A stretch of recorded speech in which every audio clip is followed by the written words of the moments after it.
Yorkshire, Angleterre, 1738. Un jeune garçon de ferme grimpe sur une colline.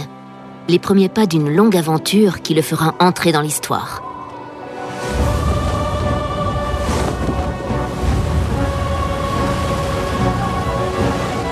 Pour beaucoup, il fut un héros. Pour d'autres, il n'était qu'un bandit. Son nom, le capitaine James Cook. En 1769, James Cook prend la tête de la première grande exploration scientifique britannique. Il sillonne l'immensité du Pacifique, découvre de nouvelles terres et rencontre des peuplades inconnues. Sa mission ? Localiser le mythique continent austral et ainsi faire de son pays la première puissance mondiale.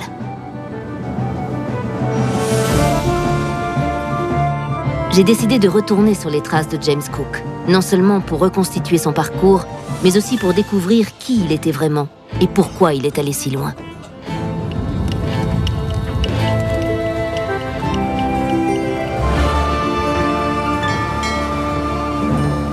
Le 11 juin 1770, son navire, l'Endeavour, est prisonnier de la Grande Barrière de Corail, au large de la Nouvelle-Hollande.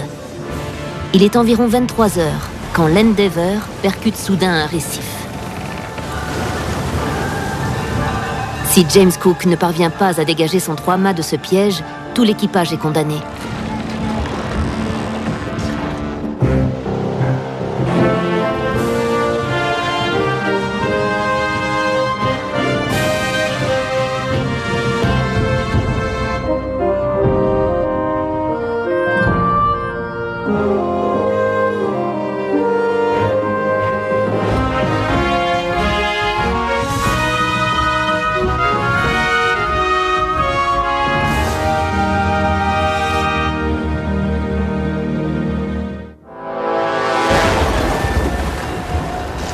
L'eau s'engouffre dans le navire. Pour l'alléger, les hommes jettent par-dessus bord réserves, canons et nourriture. La côte la plus proche est à 32 km. La vie d'une centaine d'hommes est en jeu. Après 24 heures passées à écoper frénétiquement, l'équipage réussit à éloigner le navire du récif. Mais l'eau continue d'entrer à flot. Enfin, l'un des marins a une idée. L'aspirant Jonathan Monkhouse se souvient d'une technique de colmatage, la bonnette lardée, qui consiste à glisser une voile sous la quille du vaisseau et à la fixer comme un bandage sur une plaie. L'équipage est sauvé, mais le danger est loin d'être écarté.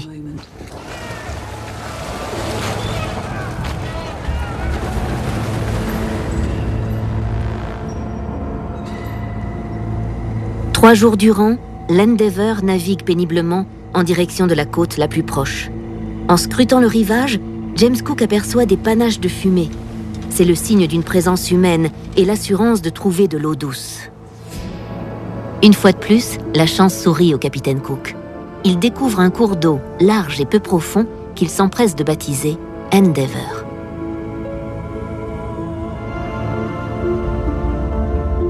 Aujourd'hui, au sud de son embouchure, on trouve la ville de Cairns. James Cook mettra 5 semaines à remonter la côte australienne jusque-là, depuis Botany Bay.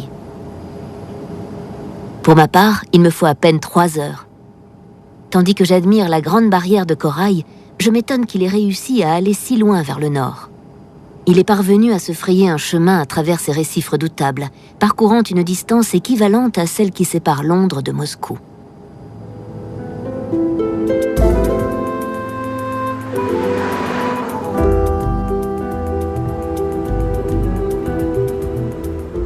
À l'endroit où l'Endeavour s'est échoué, se trouve aujourd'hui la ville de Cooktown. Elle est assez isolée, à 300 km de la ville la plus proche, Cairns, très au nord sur la côte du Queensland. La principale route conduisant à Cooktown n'a été goudronnée qu'en 2006. Auparavant, ce n'était qu'une piste poussiéreuse où l'on s'embourbait pendant la saison pluvieuse. En tout cas, pour les Européens qui débarquent dans ce lieu reculé en 1770, le dépaysement est complet.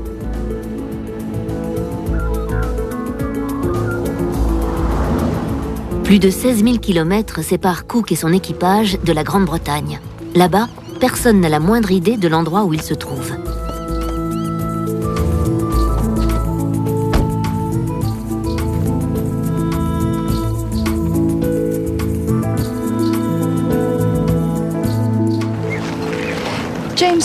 James Cook a conduit l'Endeavour jusqu'ici. L'endroit était désert. Les hommes qui avaient allumé des feux, visibles depuis le large, étaient partis. Son journal de bord nous indique que le navire s'est échoué exactement ici. Ces hommes l'ont poussé et fait basculer pour réparer les avaries de la coque. Sidney Parkinson, l'illustrateur du bord, s'est posé à l'endroit où se trouvent ces barques, là-bas, et a dessiné la scène.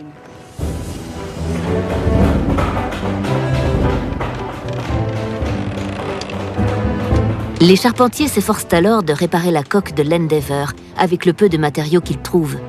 Nul ne sait si ce navire pourra un jour ramener l'équipage en Angleterre. C'est pourtant le seul espoir de l'équipage. En outre, l'Endeavour transporte des trésors inestimables, les observations du transit de Vénus, les premières cartes de Tahiti et de la Nouvelle-Zélande et les milliers de spécimens d'histoire naturelle réunis par Joseph Banks et ses confrères. Si James Cook ne parvient pas à rentrer, toutes ces merveilles sont perdues. James Cook mènera à bien le reste de son voyage sans plus jamais s'échouer. Il est allé jusqu'à Tahiti, a fait le tour de la Nouvelle-Zélande et a longé les côtes est de l'Australie, puis s'est frotté à la grande barrière de corail. Il établissait les cartes à mesure qu'il avançait. Et il ne s'est échoué qu'une seule fois. C'est extraordinaire. Ça en dit long sur ses talents de meneur d'hommes. Il a sorti son équipage de ce mauvais pas. D'autres auraient peut-être été plus en difficulté. James Cook passe près de 2 mois sur les rives de l'Endeavour avec son équipage. Une contrée étrange et mystérieuse, peuplée d'animaux plus insolites encore. Il était de couleur gris souris, de la taille d'un lévrier, pourvu d'une longue queue. Je l'aurais pris pour un chien sauvage, n'eût été sa façon de marcher et de courir, car il sautait comme un lièvre ou un cerf. Je n'ai jamais vu pareil animal en Europe.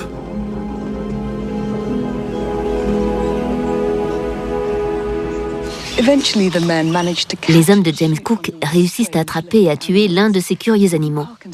Sidney Parkinson en profite pour le dessiner. C'est le premier kangourou jamais observé par les Européens. Pour autant et sans surprise, l'équipage n'aura aucun scrupule à le manger. James Cook réussit également à établir le contact avec les discrets habitants de la région, les aborigènes. Là encore, Sidney Parkinson les immortalise. Dans un premier temps, les rapports sont chaleureux. Mais les Européens sont là pour reconstituer leurs réserves en vue du long voyage de retour, ce qui crée des tensions. Au début, ils se retrouvaient tous autour du feu. C'était très amical. Mais je crois que Cook et son équipage n'ont pas su se modérer. Quand les aborigènes sont montés à bord de l'Endeavour, ils ont constaté que l'équipage avait capturé 12 tortues de mer, en guise de provision, et ça les a beaucoup contrariés. Les aborigènes voulaient leur part. Puisque les Européens avaient capturé leurs tortues, ils espéraient en récupérer quelques-unes et se voir offrir autre chose en échange du reste. Mais pour Cook et ses hommes, il n'en était pas question. Les rapports se sont donc rapidement dégradés.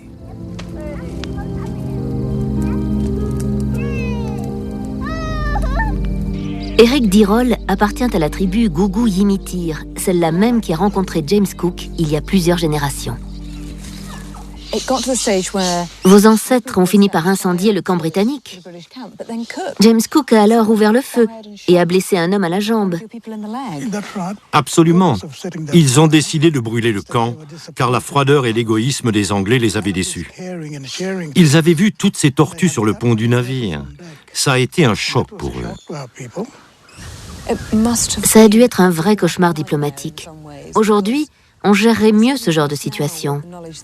Quand on rencontre une communauté qu'on ne connaît pas, on sait qu'il faut la respecter. Pour James Cook, ce n'était pas évident. À mon avis, il voulait seulement réparer son bateau et quitter les lieux le plus vite possible. Il ne s'attendait pas à une telle réaction.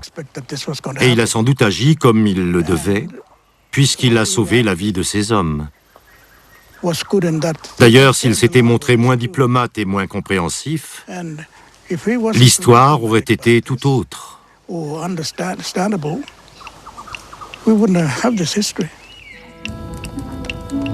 Une fois de plus, James Cook évite de peu un dénouement tragique. Il aura passé ici 7 semaines, aussi frustrantes que passionnantes. Et malgré les frictions, les habitants de la région lui ont fait forte impression. On pourrait croire que c'est là le peuple le plus misérable qui soit. Mais en réalité, ils sont bien plus heureux que nous, Européens. Ils vivent dans une tranquillité qui n'est pas troublée par l'inégalité des conditions. Selon leur dire, la terre et la mer leur procurent toutes les choses nécessaires à la vie. Cette réflexion est probablement liée à ses propres origines. Lui avait dû faire sa place dans une société britannique structurée par un système de classes. Chez les aborigènes, tous les hommes sont égaux. Et James Cook jugeait que c'était une bonne chose. Avant d'être publié, le journal du capitaine Cook sera expurgé de ses réflexions fracassantes. L'inégalité des conditions ? Les aborigènes, plus heureux que les Européens ?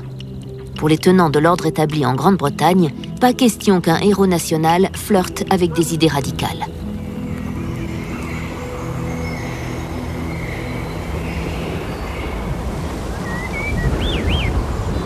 Le 4 août 1770, James Cook prend congé de ce peuple fascinant. L'Endeavour, réparé tant bien que mal, réussit à traverser les traîtres récifs de la Grande Barrière de Corail. Une véritable prouesse.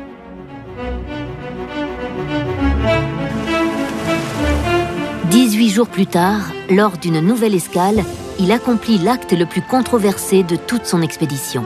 Il revendique, au nom de la Grande-Bretagne, toute la côte est de la Nouvelle-Hollande, qu'il rebaptise Nouvelle-Galles du Sud.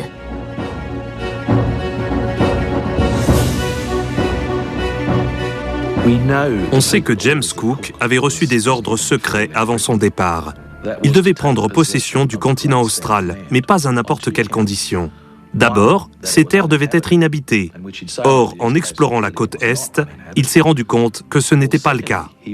Ensuite, il devait obtenir le consentement des populations locales, ce qu'il n'avait pas réussi à faire. Mais il était au service de l'Empire britannique, qui espérait bien prendre l'avantage sur ses nations rivales, notamment la France. Ce qui s'est produit était parfaitement illégal. Cet endroit a été confisqué aux populations indigènes. Aujourd'hui encore, cet acte est considéré comme illégal.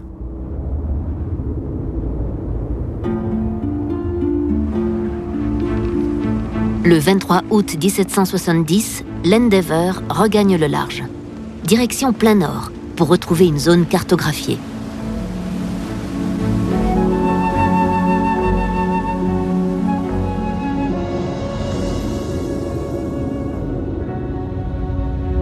Le navire fait route vers le port hollandais de Batavia, aujourd'hui appelé Jakarta.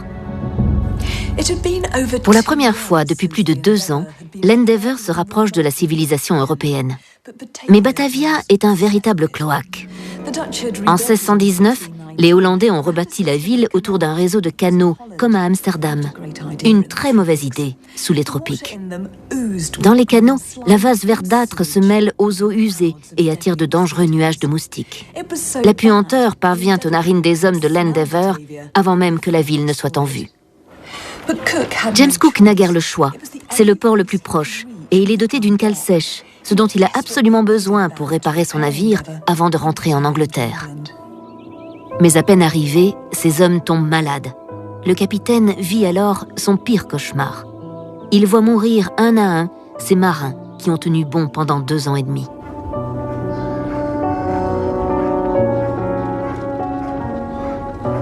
L'une des premières victimes n'est autre que Tupaia, le Polynésien qui les a guidés dans les mers du Sud.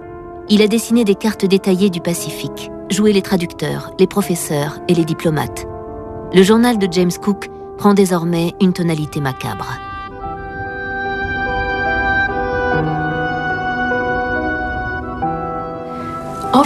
Une fois les réparations terminées, l'Endeavour reprend la mer. Ce que l'équipage ignore, c'est que l'eau qu'il a emportée à bord est infectée. Bientôt, c'est l'hécatombe. Parmi les victimes, on trouve Sidney Parkinson, l'illustrateur. Ceci était sa cabine. Ce paisible Quaker a réalisé plus de 1000 dessins qui ont fait rêver le monde entier. Il n'avait que 25 ans.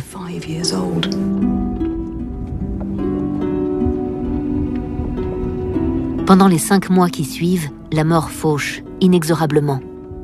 Charles Green, astronome. Herman Sporing, le naturaliste du navire. Jonathan Monkhouse, qui avait eu l'idée de glisser une voile sous la quille endommagée de l'Endeavour, sauvant ainsi la vie de tout l'équipage.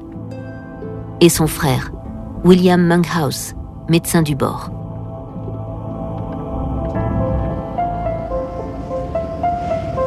En mars 1771, James Cook a perdu plus du tiers de son équipage.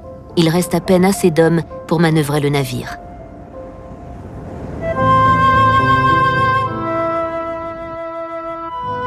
L'Angleterre n'est plus loin.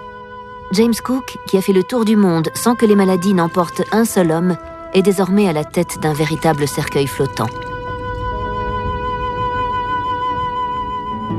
L'abattement qui régnait parmi les malades était si grand que dès qu'un homme se savait atteint, il se considérait comme mort.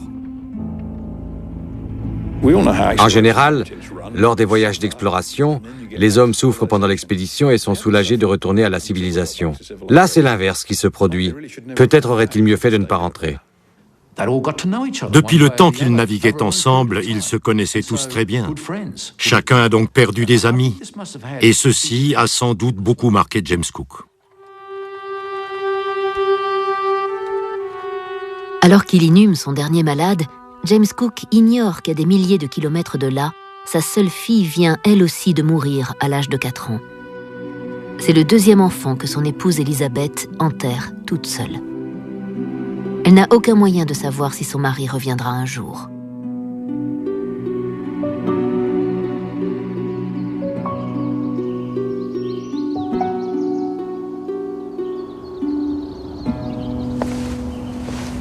Ayant moi-même des enfants, cela me fend le cœur d'imaginer Elizabeth pleurant seule la mort de ses enfants. 2 d'entre eux ont été enterrés ici, à l'église St. Dunstan, non loin du quartier de Mile End où résidait la famille, le petit Joseph et la jeune Elizabeth. Intelligente et pragmatique, la jeune femme a grandi dans une taverne du bord de la Tamise. Elle savait donc à quoi s'attendre en épousant un marin. Mais James Cook était un marin peu ordinaire. En 16 années de mariage, il n'a passé que 4 ans auprès d'Elizabeth. Il fallait à cet homme exceptionnel une épouse forte et déterminée à maintenir la cohésion familiale. Une grande complicité les unissait malgré les longues années de séparation. Et à sa façon, elle était aussi remarquable que lui.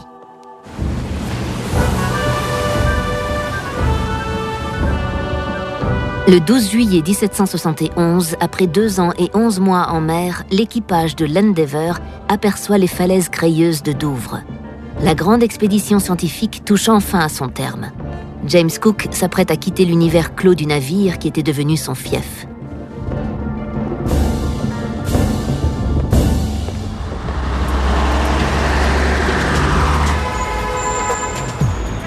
Il retrouve une ville bouillonnante, chaotique et crasseuse. Mais si Londres n'a pas changé, lui, en revanche, n'est plus le même homme.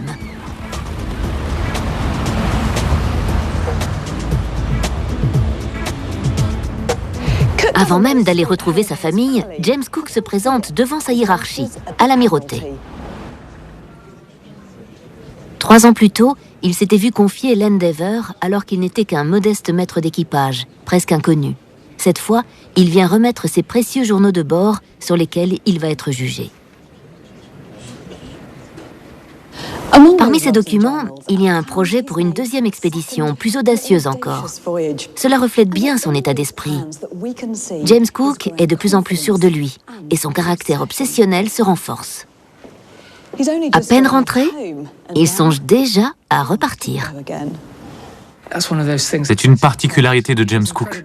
Il a parfaitement rempli sa mission, mais il reprendra la mer sans hésiter. James Cook a pris de l'assurance. Avec sa grande connaissance du Pacifique, il était déterminé à trancher une bonne fois pour toutes la question de l'existence du continent austral. Enfin, James Cook prend le chemin de Mile End, escorté de sa chèvre, qui est pour l'heure plus célèbre que lui. Celle-ci ayant fait 2 fois le tour du monde, la Royal Navy lui accorde une retraite bien méritée. Elizabeth et ses enfants pourront désormais profiter de son lait.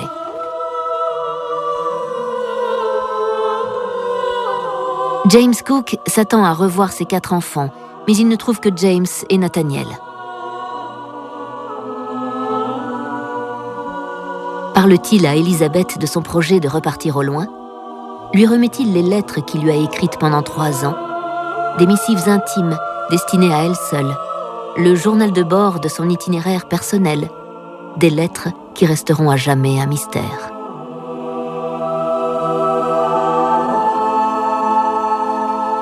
Du point de vue de ses objectifs, l'expédition est un succès, exception faite des observations imparfaites du transit de Vénus dont on ne peut lui imputer la faute. James Cook rapporte de fabuleuses cartes de la Nouvelle-Zélande et de l'Australie, 2 pays qui, grâce à lui, font désormais partie de l'Empire. Il a cartographié de larges portions du Pacifique. Et il revient avec une collection d'histoires naturelles si riches et si insolites qu'il faudra des années pour en répertorier toutes les espèces. Son nom devrait être sur toutes les lèvres. Pourtant, c'est un autre homme qui fait parler de lui.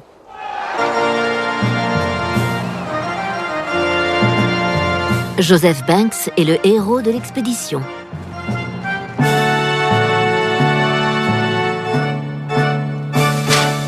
Le roi George III accorde une audience au grand scientifique et lui octroie 2 navires pour approfondir ses découvertes dans les mers du Sud. Mais d'autres personnages haut placés reconnaissent les mérites de James Cook, qui ne tarde pas à être récompensé. En effet, 1 mois après le retour de l'expédition, la bonne nouvelle arrive. Les lords de l'amirauté ont examiné les journaux de bord et les cartes, et ils n'en croient pas leurs yeux.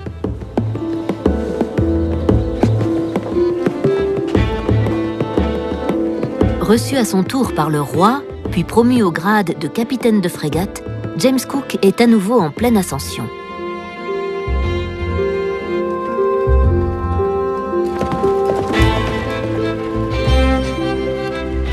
Fort de cette promotion, il se rend dans sa taverne favorite et rédige une lettre flatteuse à Joseph Banks. La réputation que j'ai acquise me remet en mémoire l'aide inestimable que vous m'avez accordée. James Cook espère prendre le commandement du prochain voyage de Joseph Banks. Pour y parvenir, il est prêt à tout, car ce n'est pas une expédition comme les autres. Il s'agit de combler les parties manquantes dans cette zone du globe.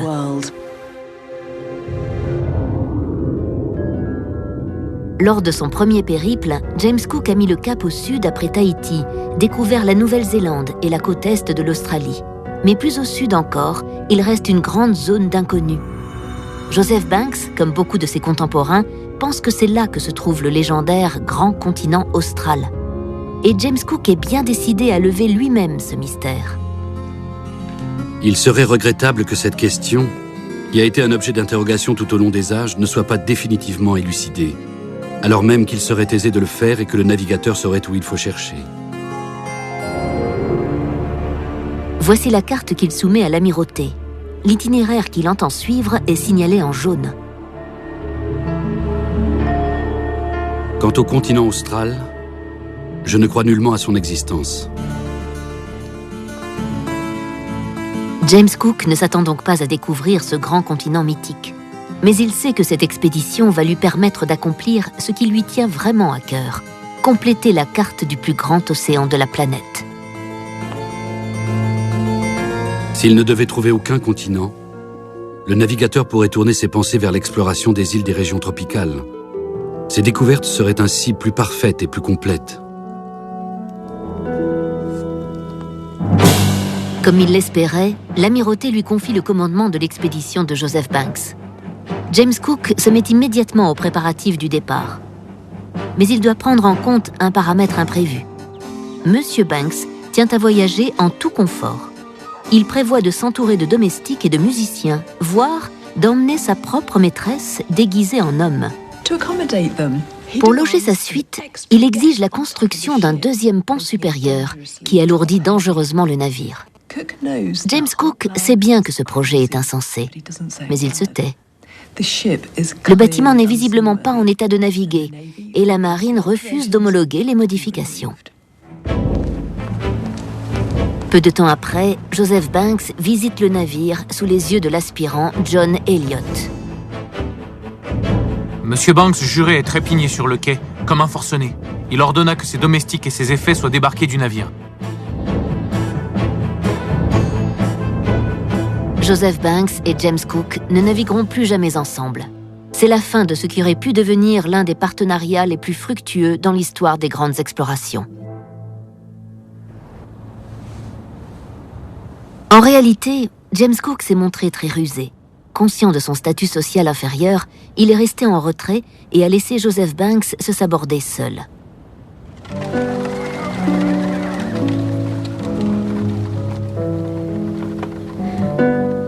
Le 16 juin 1772, Elizabeth met au monde leur 5e enfant, George.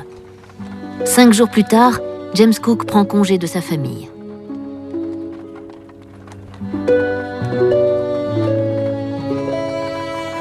Il repart au bout du monde et nul ne sait s'il reviendra.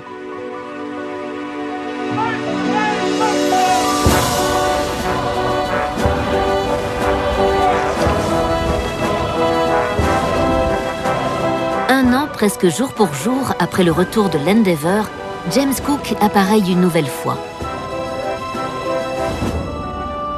L'épisode de la Grande Barrière de Corail, qui a failli tourner au drame, lui a servi de leçon. Il part cette fois avec 2 robustes charbonniers à fond plat. Tandis qu'il prend lui-même le commandement du Resolution, son alter ego, l'Adventure, est confié à Tobias Furneaux. À 36 ans, ce navigateur chevronné a déjà fait le tour du monde. Tant mieux, car une tâche bien plus difficile l'attend, suivre le rythme de James Cook.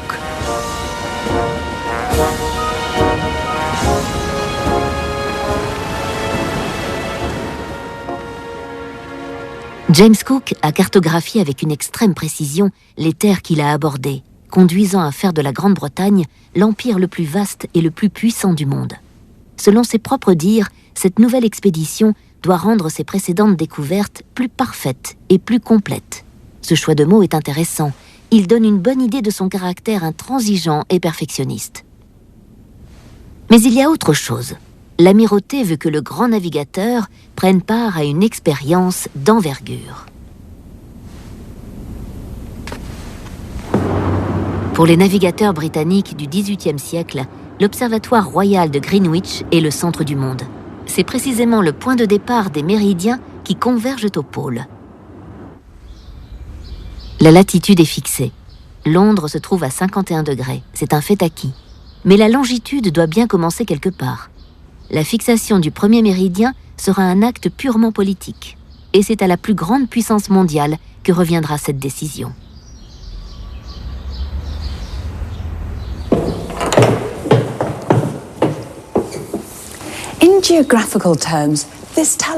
Ce télescope est l'instrument géographique le plus puissant qui soit. Et dans l'axe de l'oculaire, on trouve une ligne sur le sol. Le voilà, le méridien 0. Cette bande de cuivre se prolonge sur le plancher, sur les murs, avant de sortir du bâtiment. La ligne imaginaire fait ensuite le tour de la Terre et revient boucler la boucle ici même. Le globe est divisé en une série de lignes imaginaires qui mesurent la longitude. Mais comment savoir où l'on se trouve par rapport à ces lignes au XVIIIe siècle ? La solution consiste à embarquer une montre réglée précisément à l'heure de Greenwich. Lorsqu'il est midi, ce que l'on peut facilement calculer à partir de la position du soleil, il suffit de comparer cette heure avec celle de Greenwich. Chaque heure de différence équivaut à 15 degrés de longitude, à l'est ou à l'ouest du méridien de référence. La méthode est simple, mais à l'époque, aucun horloger n'a réussi à fabriquer une montre assez fiable pour une telle mission. Ceci nous amène à John Harrison, un homme que l'on peut sans exagérer qualifier de génie. L'horlogerie est sa passion et il a pour ambition de fabriquer un mécanisme ultra précis qui fonctionnera sans faillir dans la houle, la chaleur des tropiques et le froid polaire. Harrison est un autodidacte et tout le monde juge son projet irréalisable. Mais c'est le début d'une obsession qui va le poursuivre toute sa vie durant. Voilà sa première horloge. Il fallait 4 hommes pour la soulever. Pendant 40 ans, il perfectionne ses réalisations, confectionnant des mécanismes toujours plus petits et toujours plus précis. Voici la 4e horloge de John Harrison, le plus fabuleux instrument de navigation de toute l'histoire. C'est elle que James Cook emporte sur le Resolution.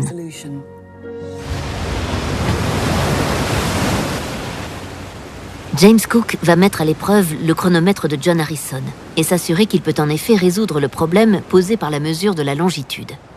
Le navigateur est à nouveau dans son élément. Toujours plus à l'aise en mer qu'à terre, il contrôle parfaitement son petit univers.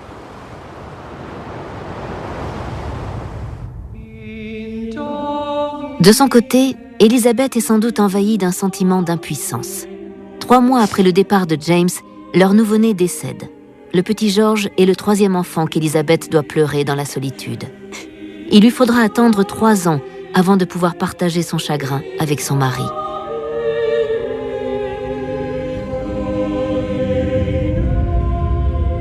À des milliers de kilomètres de là, dans l'océan austral, le Resolution et l'Adventure entrent dans un monde de glace. Nous sommes en janvier 1773.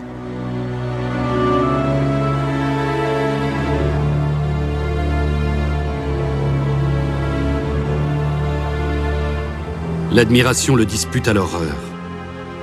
La première provient de la beauté du paysage, la seconde du danger.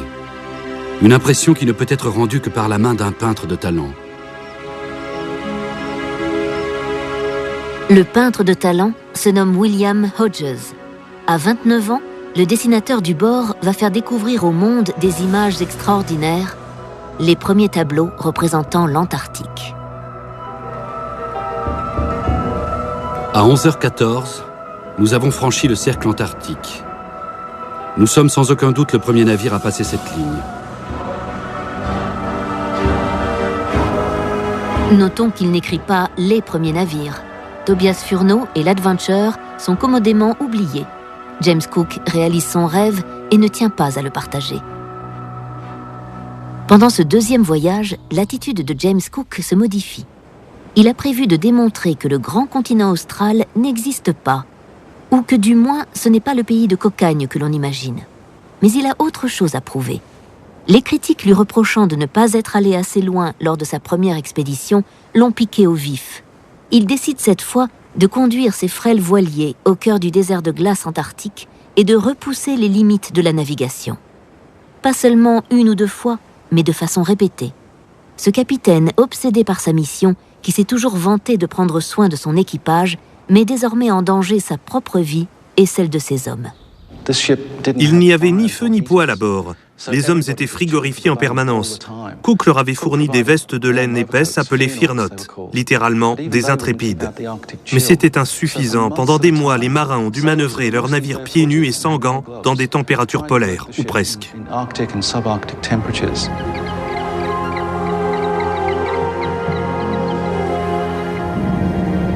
Le brouillard est si épais qu'il finit par séparer le Resolution et l'Adventure. Tandis que James Cook poursuit sa quête du grand continent austral, Tobias Furneaux fait route vers le nord, notamment vers la terre de Van Diemen, que l'on appelle aujourd'hui Tasmanie. À l'époque, on ignore si elle est reliée à l'Australie. Mais Tobias Furneaux n'aura pas l'occasion de le vérifier, car il doit faire demi-tour en raison du mauvais temps. Il met alors le cap sur Queen Charlotte Sound, une région de la Nouvelle-Zélande que James Cook connaît bien. James Cook, pour sa part, sillonne encore quelque temps l'océan austral avant de se diriger à son tour vers Queen Charlotte Sound. Voilà 122 jours qu'il est en mer. Il a parcouru 17 000 km sans apercevoir la terre ferme.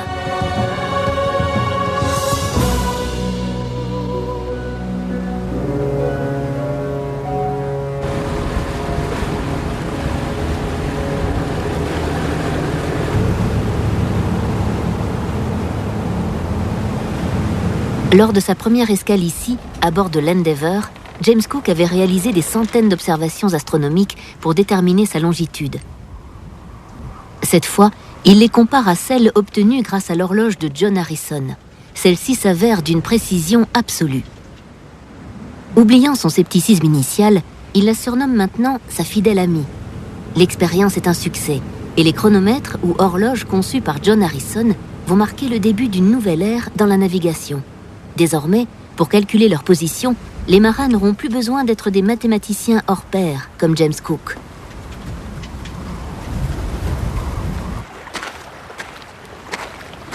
Lors de cette nouvelle escale en Nouvelle-Zélande, James Cook s'inquiète de l'effet que produit son équipage sur les Maoris.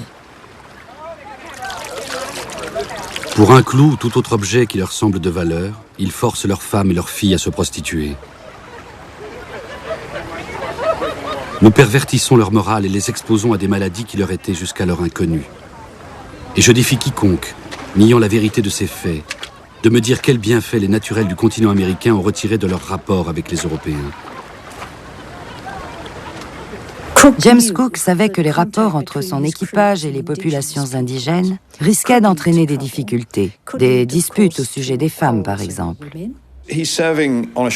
Il commande un navire rempli de marins. Pour eux, dès lors qu'on a de l'argent, on peut se payer de l'alcool et des filles.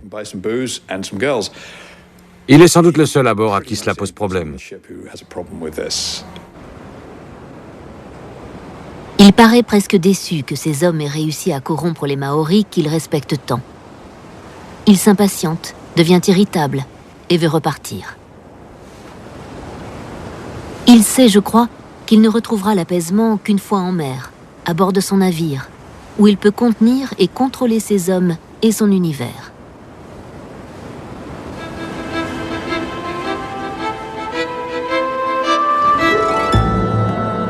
Lorsque James Cook quitte la Nouvelle-Zélande en 1773, l'hiver austral a commencé. Toujours en quête du grand continent austral, il entame une vaste boucle dans le Pacifique central, car il fait trop froid pour aller vers le sud. Mais l'Adventure le ralentit. Contrairement à James Cook, capitaine méticuleux à l'extrême, Tobias Furneaux ne se préoccupe pas de l'alimentation de ses hommes. L'équipage de l'Adventure est ravagé par le scorbut. Voici la ration quotidienne d'un marin. Une livre de biscuits longue conservation, une livre de porc salé, une demi-livre de céréales ou de légumes secs et 4,5 litres de bière. Ce régime apporte toutes les calories nécessaires, mais pas les vitamines C. Or, sans vitamine C, on risque d'attraper le scorbut. Au XVIIIe siècle, le scorbut tue davantage de marins que les guerres, les accidents et les naufrages réunis. Pour les voyages au long cours, on recrute le double d'hommes nécessaires, car on prévoit d'en perdre la moitié en chemin. Et c'est une mort affreuse. D'abord, les gencives se mettent à saigner. Puis le malade perd ses dents. De vieilles plaies se rouvrent et des fractures ressoudées se cassent à nouveau. Les muqueuses se mettent à saigner, le corps enfle et prend une couleur noire ou bleuâtre, tandis que la victime à l'agonie prie pour mourir plus vite. Pourtant, il est relativement aisé d'éviter le scorbut avec des doses de vitamine C. Dans ces 2 flacons, il y a suffisamment de cachet pour empêcher une centaine de marins d'attraper le scorbut pendant 1 an. Mais bien sûr, à l'époque de James Cook, personne ne le sait. Ce problème le préoccupait beaucoup. Pour y remédier, Cook était prêt à essayer tous les remèdes qu'on lui proposait. Il était très soucieux de la santé de ses hommes, ce qui était inhabituel à l'époque. Il leur administrait des aliments censés prévenir l'apparition du scorbut. De la bière, des pelures d'orange, du chou macéré dans du vinaigre, c'est-à-dire de la choucroute. Il s'assurait aussi que son navire était propre et rangé. Au cours de ses expéditions, aucun de ses hommes n'est mort du scorbut.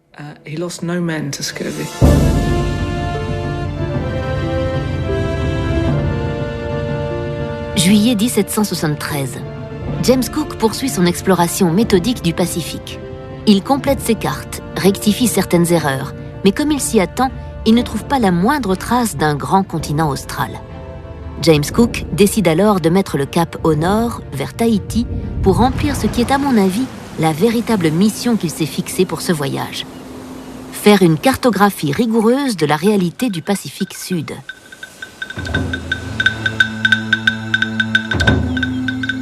William Hodges peint de superbes paysages de Tahiti.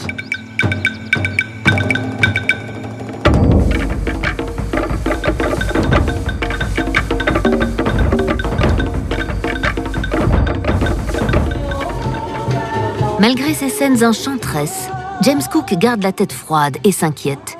Ses hommes traitent les Tahitiennes sans aucun respect. Lorsqu'ils prennent des libertés avec elles, c'est-à-dire lorsqu'ils les violent, il les fait fouetter.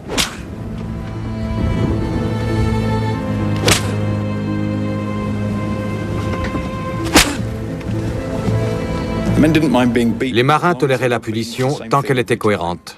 Ce qui leur semblait inacceptable, c'étaient les capitaines incohérents, capricieux et odieux. Ils appréciaient un traitement juste, ferme et honnête. Un capitaine aimé et respecté, rationnel et juste, pouvait être sûr que son équipage lui serait fidèle. Et les hommes de Cook lui étaient fidèles.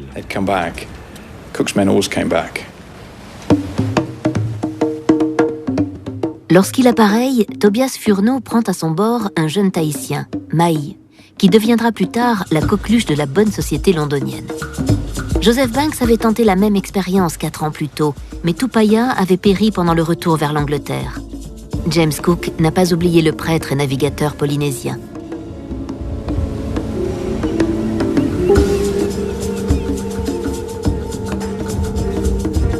Il a emporté quantité de cartes. Certaines sont très précises, d'autres hautement fantaisistes. La plus étonnante est celle qui a été tracée avec l'aide de Tupaya.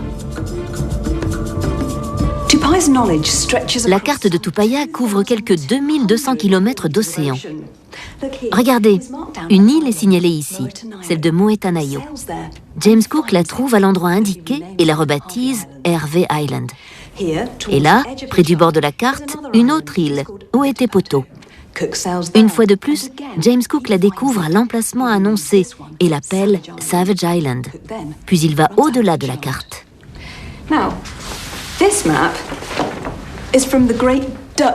Cette carte-ci, on la doit au grand explorateur hollandais Abel Tasman. Il l'a dessinée environ 130 ans plus tôt. Regardez ces deux îles, Amsterdam et Middelburg. James Cook va également les trouver. Par la suite, il réunit ces deux cartes pour en obtenir une seule, plus complète. Cela paraît logique a priori, mais cela nous en dit long sur sa vision des choses. Voici d'un côté le navigateur Abel Tasman, de l'autre Tupaya, qui serait passé pour un sauvage aux yeux de bon nombre des contemporains de James Cook. Or, ce dernier traite leurs travaux de la même façon, sans distinction de race ou de classe.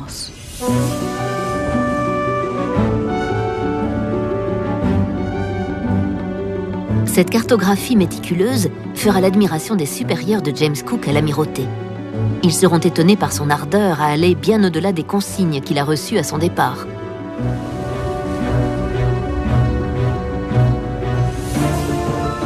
Après 4 mois dans le Pacifique, le Resolution et l'Adventure mettent le cap une fois de plus sur Queen Charlotte Sound.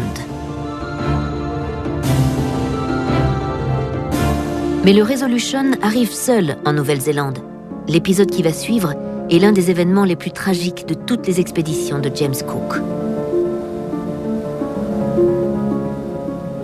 J'ai rendez-vous avec John Robson, historien et spécialiste de cette période.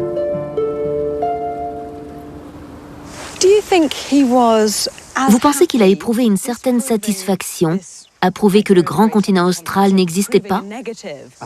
C'était pour lui une question intellectuelle. Si ce continent avait existé, il l'aurait trouvé. James Cook passe 1 mois à Queen Charlotte Sound, attendant l'arrivée de l'Adventure. Mais il est impatient de poursuivre sa quête et reprend la mer à la fin du mois de novembre 1773. Cette fois, il met le cap au sud.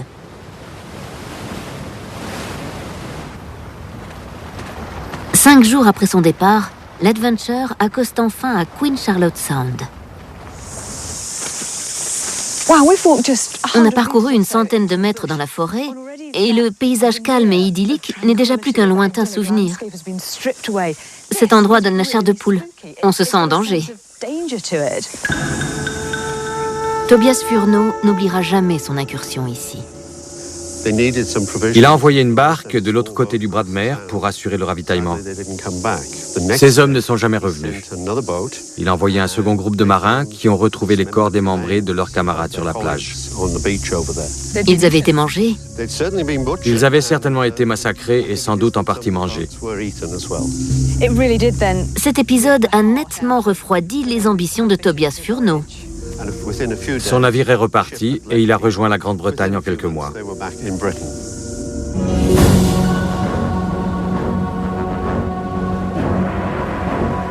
James Cook n'a aucun moyen de savoir ce qui est arrivé aux hommes de Tobias Furneaux. Il se trouve pour sa part plus au sud, où il continue à chercher le grand continent austral. Cette expédition dans le froid glacial de l'océan Antarctique a sans doute inspiré Samuel Taylor Coleridge lorsqu'il a composé son poème épique « La ballade du vieux marin ». Une forte brise soufflait, une blanche écume s'envolait. Le sillage suivait librement. Nous étions les premiers à pénétrer dans cet océan de silence. Un vent tempétueux soudain se mit à souffler. Il était fort et tyrannique. Battant de ses ailes puissantes, il nous chassa vers le sud. Les mâts penchés, la proue dans l'eau plongée, comme assailli de coups et de cris, le navire cinglait, le vent s'époumonnait. Et vers le sud, oui, nous fuyions.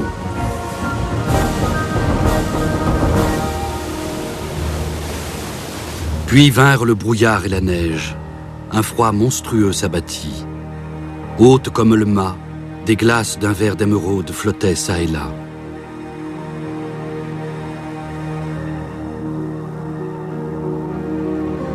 Le 13 janvier 1774, James Cook est face à un mur de glace impénétrable. Il se trouve à 71 degrés sud, une latitude exceptionnelle. Aurait-il atteint ses limites ? J'avais certes l'ambition d'aller plus loin que personne avant moi et aussi loin qu'il était possible à l'homme d'aller. Mais je ne fus pas fâché de rencontrer cet obstacle. Le Resolution remonte vers le nord. L'aspirant George Vancouver, alors âgé de 15 ans et qui deviendra lui-même un grand navigateur, grimpe au mât de Beaupré. Il est plus proche du pôle sud que personne ne l'a jamais été.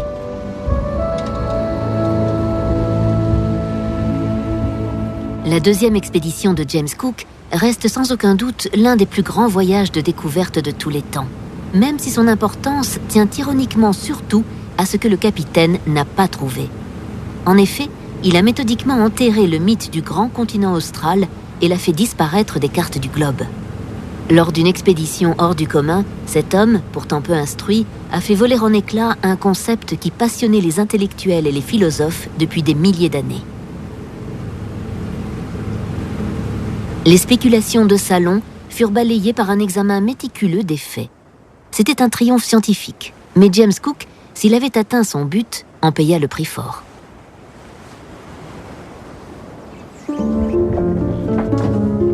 Lui qui voulait toujours tout maîtriser n'était plus que l'ombre de lui-même.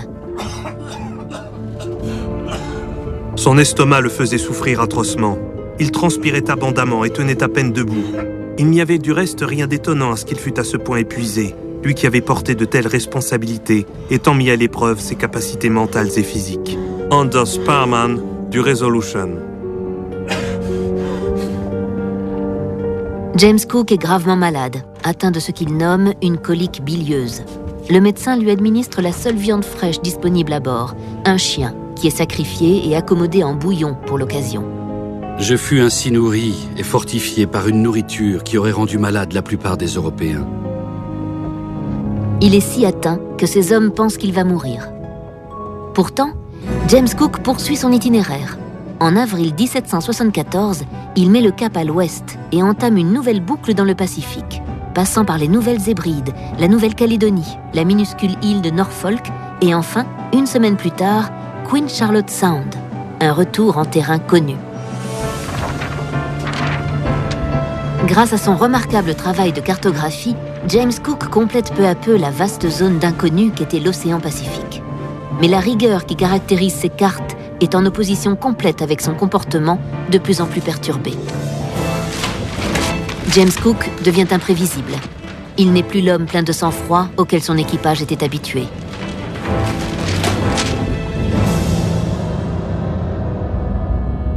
Au lieu de rentrer directement en Angleterre, il juge que sa mission n'est pas terminée et s'élance une dernière fois avec un entêtement surprenant vers les eaux glacées de l'Atlantique Sud. Il y trouve la Géorgie du Sud et les îles Sandwich du Sud, mais pas de continent. Il existe un grand continent austral, bien sûr, c'est l'Antarctique. James Cook ne l'atteindra jamais.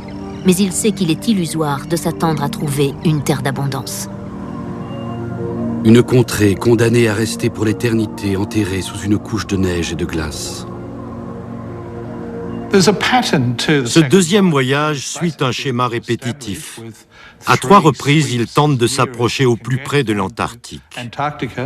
Il veut prouver que ce continent n'existe ni dans l'océan Indien, ni dans l'océan Pacifique, ni dans l'océan Atlantique. Il louvoie entre les suppositions, il balaie les mythes les uns après les autres. Il établit la carte la plus précise qu'on ait jamais dessinée de l'Atlantique Sud et du Pacifique Sud.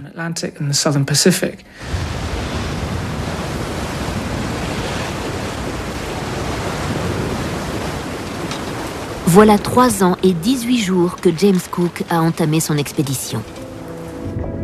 Je me flatte ainsi d'avoir rempli en tout point les intentions du voyage, d'avoir exploré suffisamment l'hémisphère sud et d'avoir mis un point final à la quête d'un grand continent austral. Il a rempli son objectif, aller aussi loin qu'il est humainement possible d'aller. Mais n'est-il pas allé trop loin ?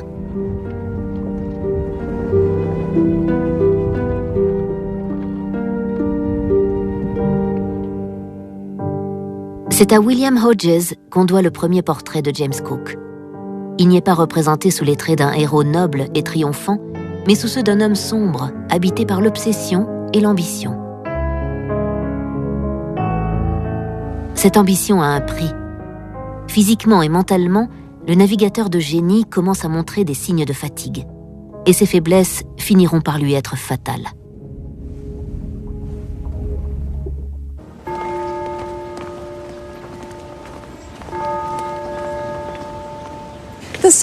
À l'été 1776, James Cook est en poste ici, au Royal Hospital de Greenwich, qui accueille les marins à la retraite.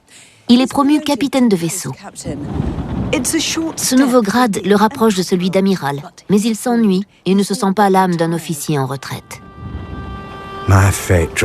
Mon destin me conduit d'un extrême à l'autre. Il y a quelques mois encore, l'hémisphère sud me paraissait trop étriqué. Et me voici confiné entre les murs de Greenwich Hospital.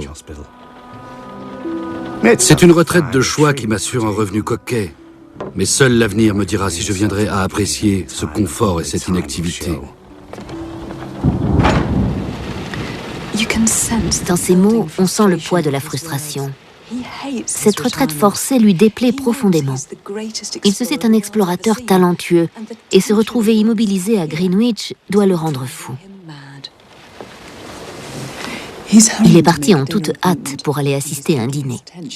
Le dernier grand mystère géographique qui passionne le monde entier occupe également ses pensées. Un mystère qui tient dans cette tasse. On le sait, les Britanniques ont toujours été des amateurs de thé. En 1776, ils en importent plus de 4500 tonnes par an, principalement de Chine. Mais pour les navires marchands, c'est une véritable odyssée.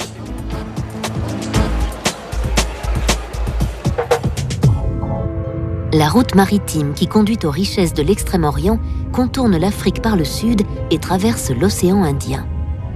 Ce sont les Portugais qui la contrôlent depuis près de 3 siècles.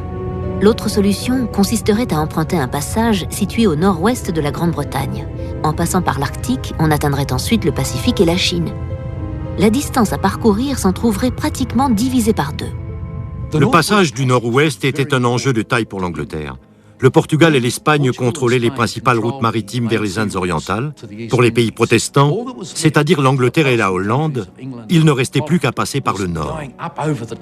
De même que les océans du Sud étaient mal connus, le passage du Nord-Ouest était un grand mystère cartographique. À quoi ressemblait la côte nord du Canada et le pôle Nord? Voilà pourquoi James Cook est convié à ce dîner très officiel. On lui demande de planifier une expédition afin de localiser ce passage mythique. Cette carte du XVIIIe siècle reflète les illusions de l'époque. Une voie navigable bien dessinée traverse le nord de l'Amérique. Mais James Cook sait bien que les cartes ne disent pas toute la vérité.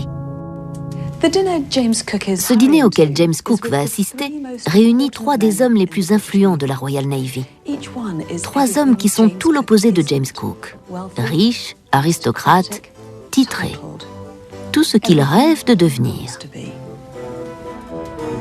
Sir Hugh Palliser, contrôleur de l'amirauté, ami de longue date et soutien indéfectible de James Cook. Sir Philip Stevens, premier secrétaire de l'amirauté, un ami également. Et le comte de Sandwich, premier lord de l'amirauté, qui était à la tête de la Royal Navy pendant les précédentes expéditions du capitaine Cook.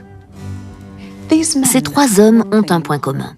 Ils sont fascinés par le phénomène James Cook, qui a servi leur propre carrière. S'ils l'ont invité à dîner, c'est pour qu'il les aide à choisir celui qui mènera l'expédition visant à découvrir le passage du Nord-Ouest. Mais les débats s'éternisent. Impossible de se mettre d'accord sur un nom.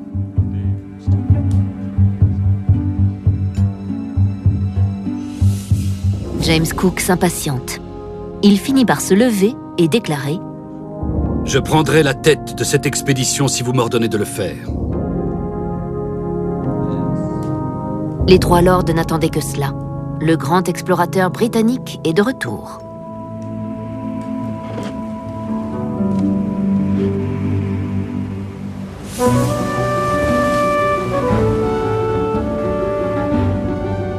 Son premier voyage à l'autre bout du monde a été un triomphe. Il a cartographié Tahiti et la Nouvelle-Zélande, complété la carte de l'Australie et enrichi l'empire de Nouvelle-Terre. Le deuxième restera sans doute comme le plus grand voyage de découverte de l'histoire. En 3 ans, il est allé plus loin que tout autre explorateur avant lui et s'est aventuré à plusieurs reprises dans les paysages désolés de l'Antarctique. Il est ensuite remonté vers le nord pour étudier les eaux plus chaudes du Pacifique. 2 boucles gigantesques couvrant une surface plus vaste que l'Europe. À son retour, le mythe d'un hypothétique continent austral était définitivement enterré. James Cook aurait pu couler des jours heureux à Greenwich jusqu'à sa mort. Il aurait reçu des honneurs et des visites, connu la célébrité, mais je crois que cette perspective ne le tentait guère. Je pense que c'est sa passion pour son travail et pour la mer qui l'a poussé à repartir après ces 2 expéditions triomphantes.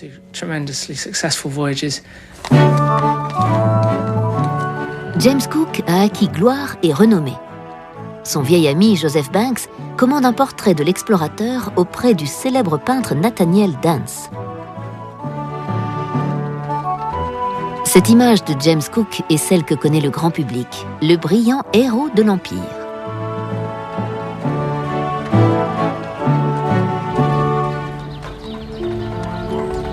James Cook pourrait se contenter d'une retraite confortable auprès de sa famille, mais il est trop passionné, et sans doute trop ambitieux pour se reposer sur ses lauriers. Pour s'élever dans la société, il est prêt à tous les sacrifices.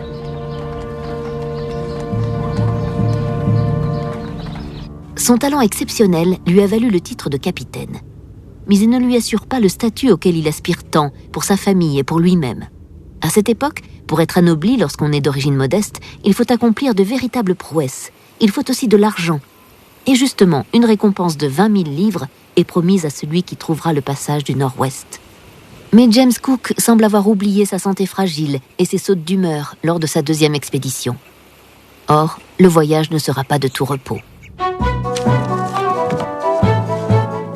N'ayant que quelques mois pour préparer son périple, James Cook s'active fébrilement. Il compulse les cartes et les récits de voyage, mais la plupart d'entre eux sont trop fantaisistes pour lui être utiles. Un avertissement quant aux difficultés qui l'attendent. Regardez la piètre qualité des documents qu'il avait à sa disposition. Cette carte russe est décrite comme une petite carte très précise. Mais vous voyez, l'Alaska y est représenté comme une île. Ce détroit n'existe pas, et pourtant, c'est la route qu'est censé suivre Cook pour trouver le passage du Nord-Ouest. Après ce 3e voyage, Cook espérait imprimer sa marque sur l'hémisphère nord, comme il l'avait fait dans l'hémisphère sud. De plus, il y avait une forte récompense à la clé, et James Cook n'avait rien contre. Il doit mettre en forme un journal de sa 2e expédition et en superviser la publication. À l'époque, les récits de voyage sont encore une nouveauté et se vendent mieux que la Bible. Son premier voyage a été romancé par un écrivain qui l'a transformé en une aventure légère et colorée. La version publiée joue sur le sensationnalisme et se vend comme des petits pains, mais elle plonge James Cook dans une colère noire. Dans certains cercles, elle passe même pour une œuvre érotique. Le grand explorateur est une véritable célébrité. Ses aventures étaient légendaires. L'impératrice de Russie, le roi d'Angleterre, tout le monde voulait lire le récit de ses voyages. Son histoire a été manipulée, créée de toutes pièces par d'innombrables écrivains, peintres et poètes, que ce soit dans de grands portraits en pied ou dans des œuvres poétiques. 6 ans après la mort de James Cook, les théâtres londoniens s'emparent déjà de sa légende, et le phénomène ne fait que commencer. En décembre 1785, tout Londres se presse pour voir une pièce qui se donne ici, à Covent Garden. Il s'agit d'un opéra comique intitulé « Oh My, un voyage autour du monde ». Une illustration de qualité pour l'esprit mûr des adultes et des plus exquises pour les sens délicats des enfants.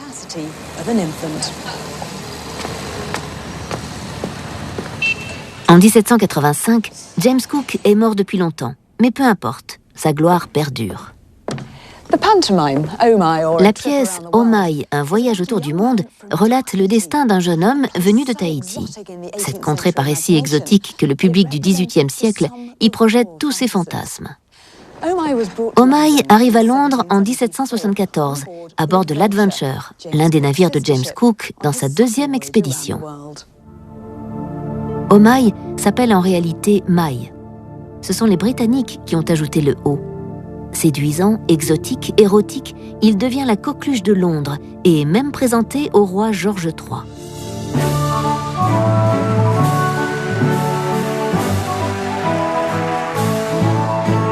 Cet opéra comique est un pur spectacle, un divertissement saupoudré d'une dose de propagande à la gloire de l'Empire. Le public est conquis.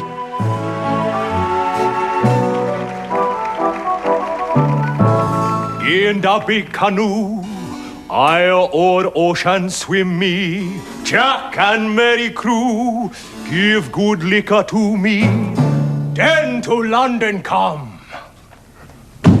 What you think of that? Rice my hair. Revenons en 1776.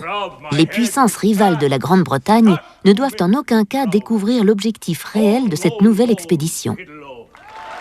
Selon la version officielle, le capitaine Cook ramène donc My à Tahiti. Certains signes annoncent déjà les difficultés à venir au cours de ce 3e grand voyage. Ainsi, contrairement à ses habitudes, James Cook ne vérifie pas en personne l'état du navire, son approvisionnement ou encore l'équipement. Il néglige précisément les éléments qui ont assuré sa réussite par le passé.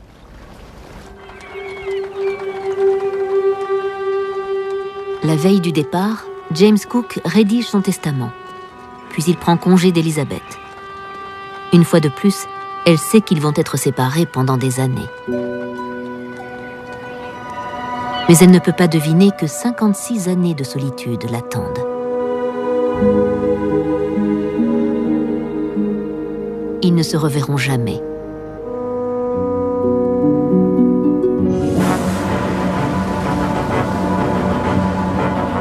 En juin 1776, l'expédition quitte le port. Cette fois encore, James Cook part avec 2 navires. Le Resolution, qu'il commande lui-même, et le Discovery, confié à son ami Charles Clark, un homme brillant et un peu canaille.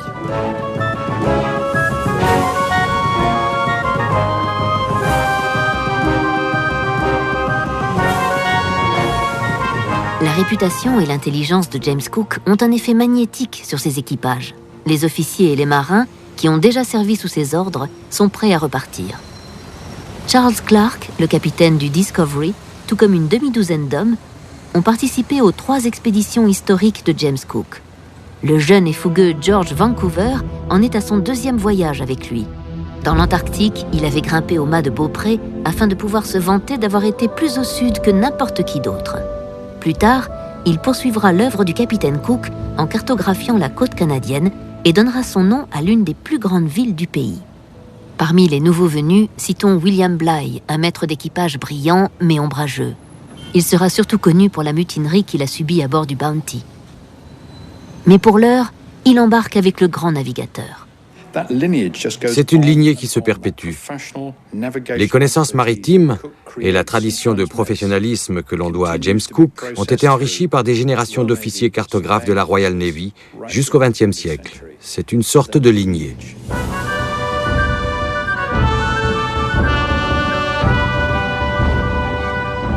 Une fois de plus, James Cook part à l'autre bout du monde.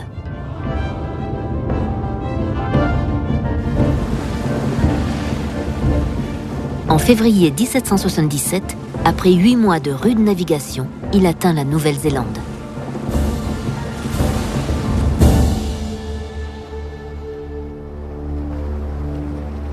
James Cook retrouve Queen Charlotte Sound, l'un de ses points de mouillage préférés. Mais cette fois, l'escale n'est pas de tout repos.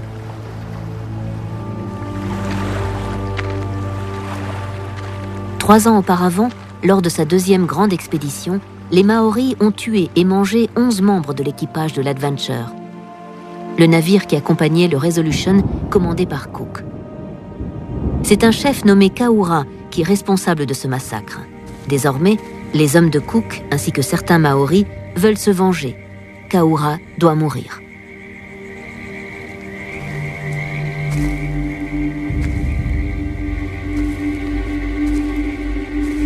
There is Kahuna.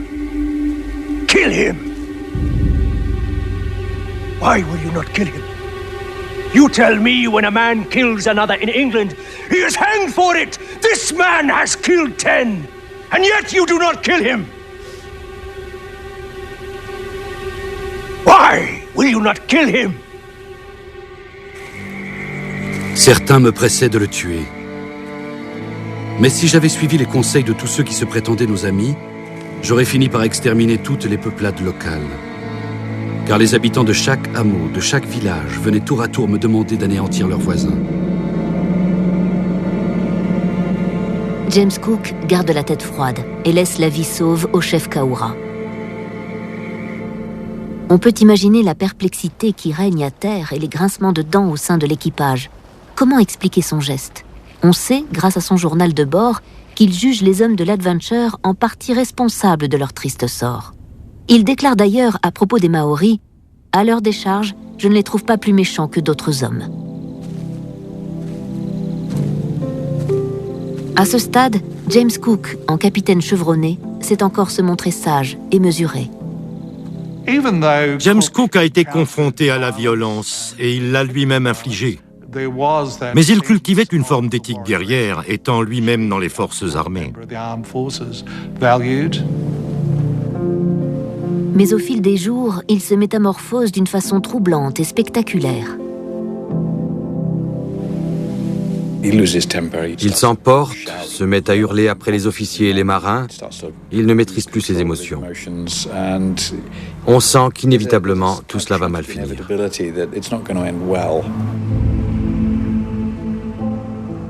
C'est la troisième grande expédition qu'il entreprend en moins de 10 ans. Physiquement et mentalement, il accuse le coup après ses longues années d'efforts constants. Dans les derniers mois de son deuxième voyage, déjà, il était devenu extrêmement lunatique. Mais cette fois, c'est très grave. On appelle Heva ces danses que pratiquent les insulaires de l'hémisphère sud et qui ressemblent tant aux gesticulations et trépignements du capitaine Cook. Il est courant d'entendre dire, par les marins comme par les officiers, « Le vieux va nous faire une Heva ». James Trevden, aspirant sur le Resolution.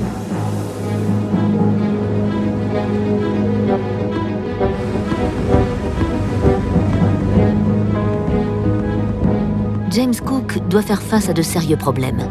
Le vent lui est défavorable et la nourriture commence à manquer. Il n'a pas su profiter de l'été boréal, ce qui le force à prolonger le voyage d'1 an. Autrefois, il aurait gardé son sang-froid. Mais en ces temps difficiles, il passe sa mauvaise humeur sur les autres. Le capitaine Cook les punissait d'une façon plutôt inconvenante pour un Européen, en leur coupant les oreilles, en les arrosant de grenailles alors qu'ils nageaient ou pagayaient vers la rive, en les battant à coups de rame, voire en les empalant sur la gaffe. George Gilbert, aspirant sur le Resolution. Un jour, les habitants de l'île de Moorea, près de Tahiti, s'emparent de la chèvre du navire. James Cook est si furieux qu'il met le feu à leurs embarcations et à leur village pour se venger. Il écrit « Ainsi prit fin cet épisode pénible et plutôt navrant. Je crois que j'en fus encore plus affecté que les naturels. » Ses écrits montrent qu'il a conscience de ses propres dérives, mais qu'il est incapable d'y remédier. Ce sentiment d'impuissance doit être terrifiant. On peut se demander s'il n'était pas dépressif, car au XVIIIe siècle, la dépression était une maladie qu'on ne savait pas identifier. Il y a peut-être une autre explication. Le poids du commandement commençait à lui peser. Il était usé par ses lourdes responsabilités. Ses sautes d'humeur se poursuivent, mais il arrive que sa véritable personnalité réapparaisse. Par une étrange ironie, cela se produit à terre et non en mer. En août 1777, James Cook jette l'ancre à Tahiti pour la 4e fois.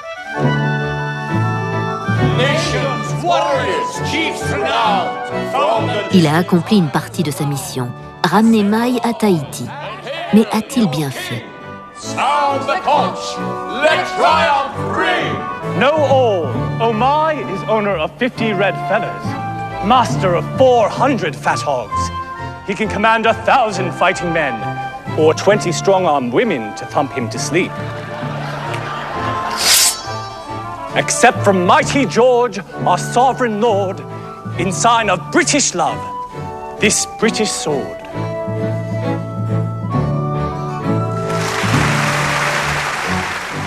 Pauvre Mai, pris entre deux cultures jusqu'au bout. Entre autres présents inutiles, les Britanniques lui offrent une armure. Il devient la risée de tous.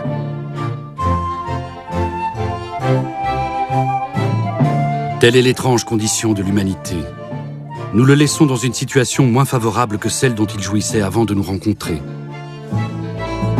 Ce séjour en Grande-Bretagne a été une expérience cruelle pour le jeune Tahitien. Il meurt moins d'1 an plus tard, dans le dénuement. Le retour de Mai n'est que le prétexte officiel de l'expédition. En réalité, la mission du capitaine Cook est de trouver le fameux passage du Nord-Ouest. Pourtant, il s'attarde 4 mois dans ces îles. Même ses officiers sont perplexes. Quelque chose ne tourne pas rond. Autrefois, James Cook se fixait des objectifs méthodiquement et les remplissait avec rigueur. Désormais, on dirait qu'il essaie de gagner du temps, sans raison apparente. Il sait qu'un nouveau succès pourrait lui offrir tout ce à quoi il aspire, un titre de chevalier, un statut social plus élevé et une bonne partie de la récompense de 20 000 livres. Pour un fils de paysan, c'est très alléchant. Il lui faut 3 mois pour rallier le continent nord-américain depuis les latitudes tropicales de Tahiti. L'expédition rejoint alors les eaux glaciales de la Nouvelle-Albion au printemps 1778. Là, James Cook commence à chercher la voie navigable présumée exister à travers l'Amérique du Nord.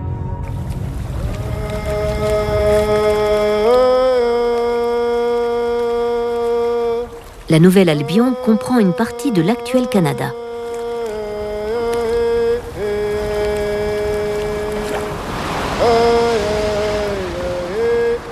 Cook y rencontre les Mowatchats, le peuple des Serres.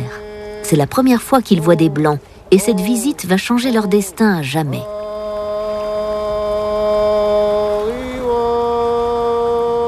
L'un d'eux chanta un air fort agréable et d'une douceur mélodieuse fort inattendue.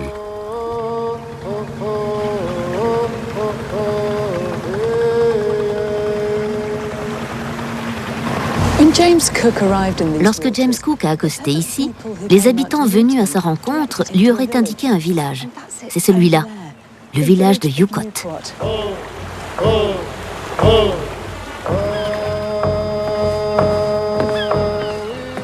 Je suis sur l'île de Nootka, où j'ai rendez-vous avec les descendants des Mowatchats qui ont rencontré James Cook. Ray et Terry Williams me racontent une anecdote.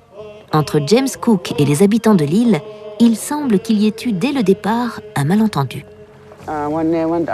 Ils sont allés à sa rencontre et lui ont dit de contourner l'île. Nutchik. C'est l'expression qui signifie contourner. Mais Cook a compris Nootka et a cru que c'était le nom de l'île. Ce nom provient donc d'un quiproquo. Oui, oui. Vous connaissez les tableaux peints par John Weber à l'époque? Attendez. Voilà, regardez.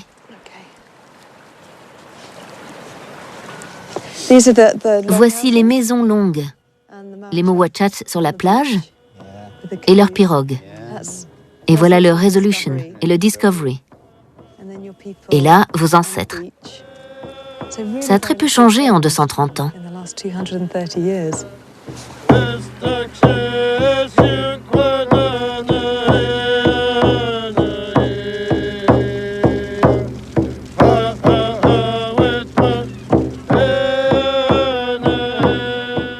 James Cook semble reprendre des forces sur l'île de Nootka. Pendant tout le temps où je me trouvais au village, les habitants me reçurent avec la plus grande courtoisie. Chacun me pressait d'entrer dans sa maison, étendait par terre une natte pour m'y faire asseoir et me donnait de nombreuses marques de politesse. De nombreuses maisons sont décorées d'images, des visages humains sculptés dans de gigantesques troncs d'arbres. Ils sont peints de couleurs variées, de sorte que l'ensemble compose une figure monstrueuse.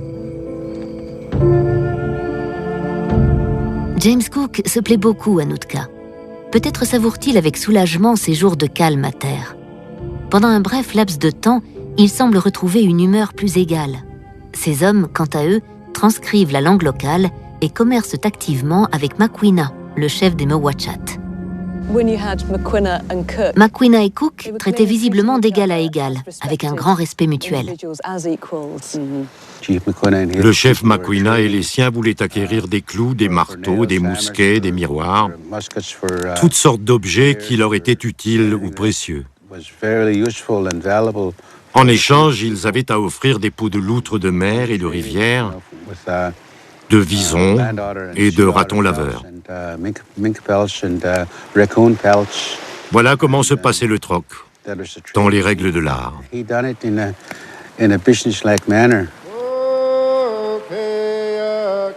L'arrivée de James Cook donne le coup d'envoi d'un florissant commerce de fourrure avec l'île de Nootka.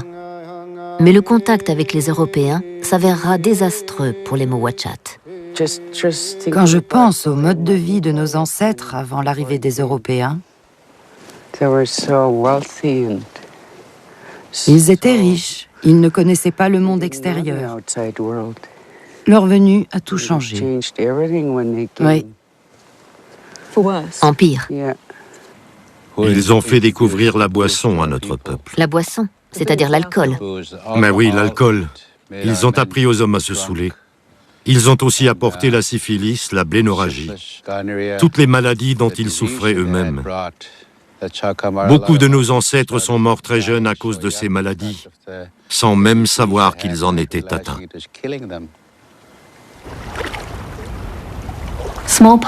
La variole, la grippe, les maladies vénériennes, voilà le genre de pathologie que les Européens ont introduit dans le Pacifique.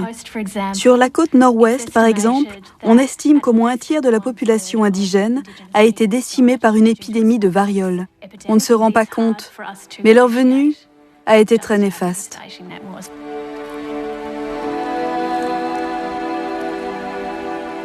Le récit de Ray et de Terry est douloureux, mais il ne me surprend pas.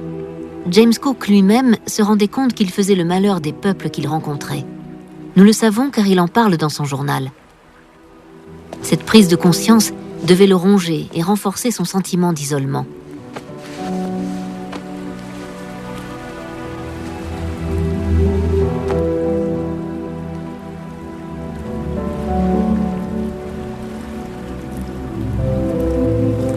Le capitaine Cook se relâchait parfois de sa sévérité presque constante et daignait alors converser familièrement avec nous.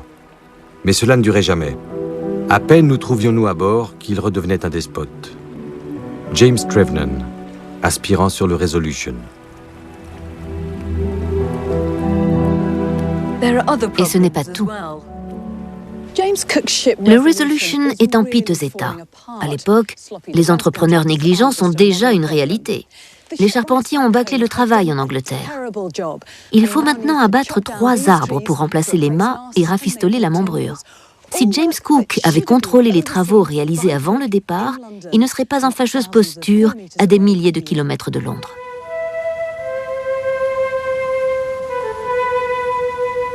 Est-ce que James Cook a perdu la maîtrise de son expédition sur la fin? Il était sans aucun doute épuisé.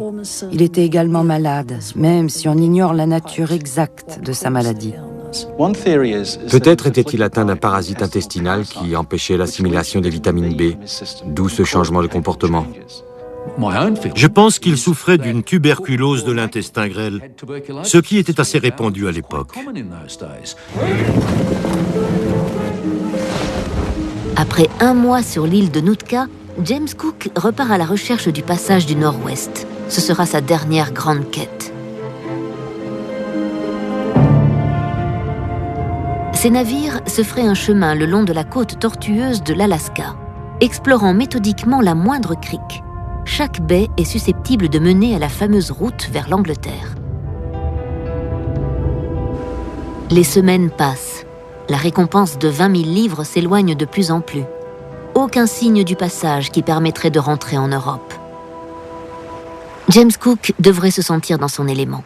Lors de ses voyages précédents, sa manie de cartographier toutes les côtes inconnues exaspérait ses hommes. Mais cette fois, elle atteint son paroxysme. Il consacre 16 jours à l'exploration d'une grande baie avant de s'estimer satisfait. Peut-être commence-t-il à douter de lui-même. Et si le passage du Nord-Ouest n'existait pas? Cette dernière grande expédition est-elle une perte de temps?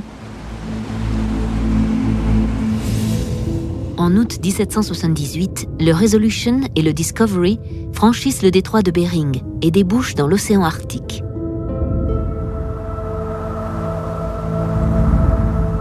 Ils découvrent un univers envahi par le brouillard. Seul le son des tambours et des canons permet aux 2 navires de se repérer mutuellement. Les cartes russes que James Cook a trouvées à Londres ne lui sont d'aucune utilité. Qu'est-ce qui a bien pu amener quelqu'un à publier une carte si aberrante que le plus illettré de ces marins aurait eu honte d'y apposer son nom?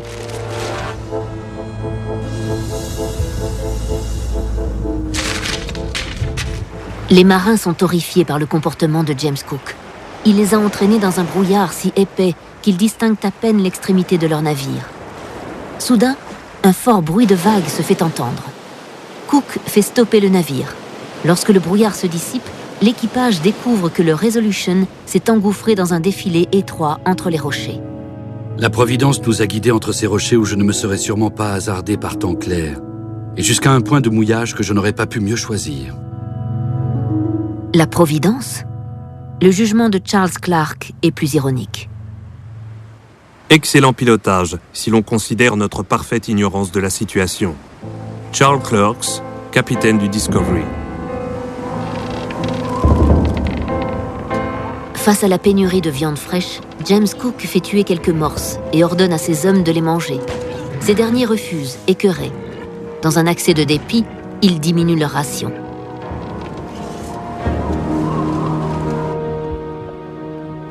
Ça ne lui ressemble pas du tout. On mesure à quel point il a perdu la maîtrise de son équipage. Une telle chose ne s'était jamais produite auparavant.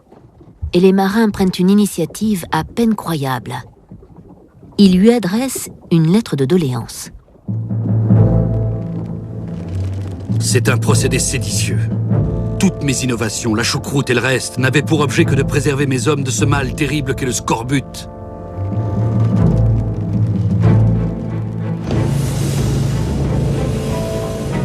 À l'image de son navire, l'univers de James Cook craque de toutes parts. Toutes les cartes s'avèrent fantaisistes et inutilisables.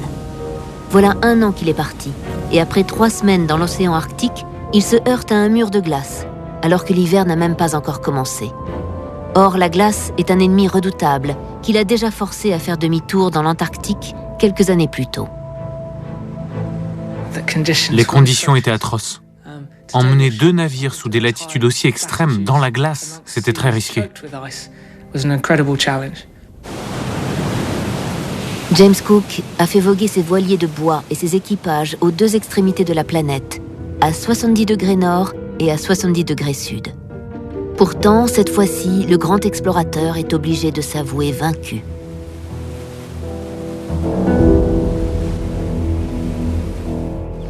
James Cook juge sans doute qu'il s'agit d'une défaite de la science. Mais c'est aussi une faillite de l'homme. Peut-être n'aurait-il pas dû accepter de prendre la tête de ce voyage. Il a près de 50 ans et vient de passer près de 10 ans en mer, soumis à une pression qu'aucun capitaine n'a jamais subie.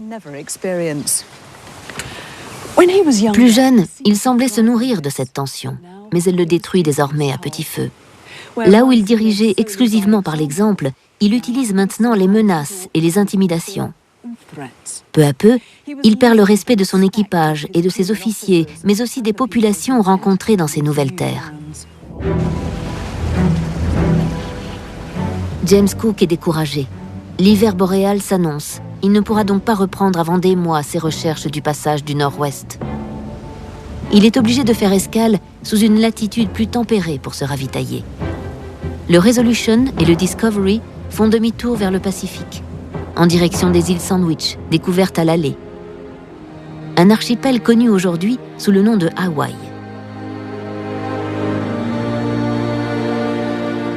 Mais avant d'accoster, James Cook fait le tour de ces îles pendant 6 semaines. L'équipage, qui a déjà de sérieux doutes sur la santé mentale de son capitaine, doit se contenter d'apercevoir la Terre au loin, jour après jour. Cook ne fournit aucune explication et nul n'ose poser de questions. Jusqu'au jour où le Resolution et le Discovery pénètrent dans une grande baie pour y jeter l'ancre.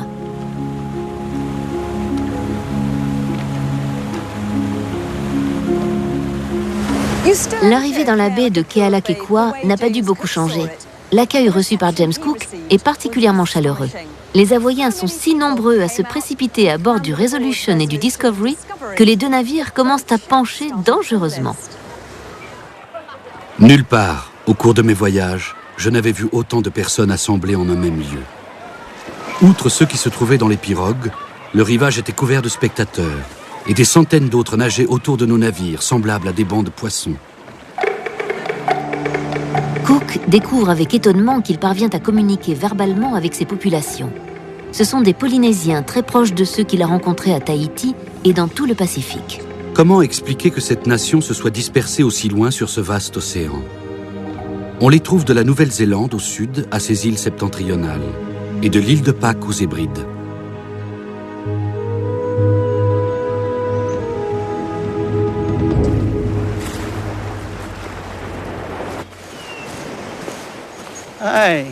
Bonjour, Gordon, c'est bien ça? Oui, ça va? Très bien, merci. Content de vous voir. Oh, merci beaucoup. La famille de Gordon Leslie réside depuis des siècles dans la baie de Kealakekua. Elle était déjà installée ici au XVIIIe siècle. Aujourd'hui encore, on entend parfois dire que les Hawaïens ont accueilli James Cook comme s'il s'agissait du dieu Orono. Mais comme souvent, la vérité est plus intéressante. Lorsqu'il est arrivé à terre, on dit que tous les chefs qui se trouvaient là sont allés le saluer et se sont prosternés devant lui en répétant « Orono, Orono ». Cet épisode a été interprété et on a supposé que notre peuple le prenait pour Orono. Mais c'était un simple cérémonial que l'on retrouve d'ailleurs dans de nombreuses régions du monde. Dans certaines cultures, à l'arrivée d'un dignitaire de haut rang, on se prosterne devant lui. C'était l'usage chez nous.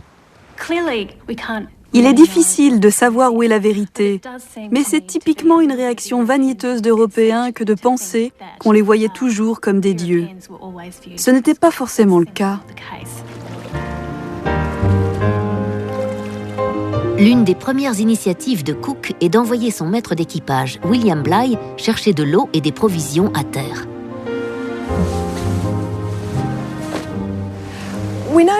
D'après les récits de James Cook et de ses hommes, c'est ici que William Bligh est venu chercher de l'eau. 2 siècles se sont écoulés et cette plage a changé. Au XVIIIe siècle, tout cela n'était qu'une vaste étendue de sable. Et là-bas, il y avait un grand village que William Bligh a longé pour aller se ravitailler en eau.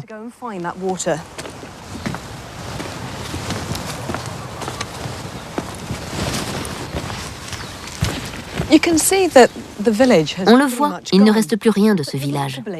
Mais on peut noter que le point d'eau existe toujours, même si ce n'est plus qu'un étang rempli de vases. Et le plus étonnant, c'est ce qu'on trouve là-bas. Ce grand édifice en pierre est un heiau, c'est-à-dire un lieu sacré, un temple. Dans les toutes dernières pages de son journal, James Cook relate qu'il a été conduit ici. À partir de là, c'est à ses compagnons de voyage de raconter la suite des événements.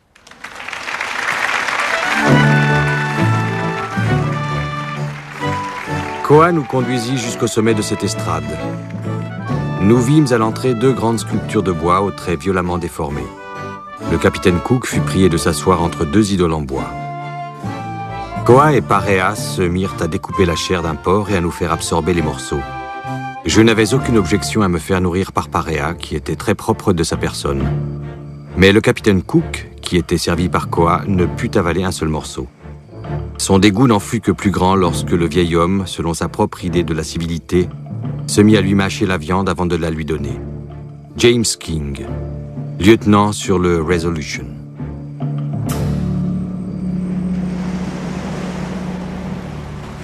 Au bout d'une vingtaine de jours, le Resolution et le Discovery sont prêts à appareiller, une fois le réapprovisionnement achevé.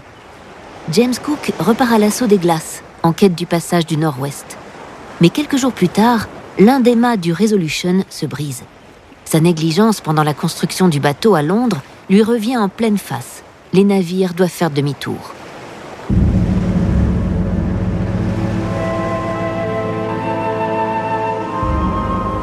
Cette fois, l'accueil est plutôt froid. Les Hawaïens ont le sentiment d'avoir déjà tout donné à James Cook et ne sont pas ravis de le voir revenir. James Cook a fait main basse sur toutes leurs provisions et leurs ressources avant de disparaître. Les Hawaïens, qui ont en quelque sorte payé pour qu'il s'en aille, ne sont pas contents de le revoir si vite. Ils lui ont fait comprendre que leur patience était à bout. Les chapardages ont commencé à se multiplier, ce qui indiquait que les chefs tribaux ne protégeaient plus les Anglais. Ils ont jugé que James Cook abusait de leur hospitalité. Il n'était plus un invité choyé, mais un enquiquineur. Les rapports se sont donc dégradés. Le 14 février 1779, James Cook apprend à son réveil que l'une des chaloupes de son navire a été dérobée dans la nuit. À partir de là, les événements s'enchaînent très vite. Il ordonne le bouclage de la baie. Là-bas, le Discovery empêche quiconque d'en sortir. Le Resolution se poste de l'autre côté. James Cook est décidé à en découdre.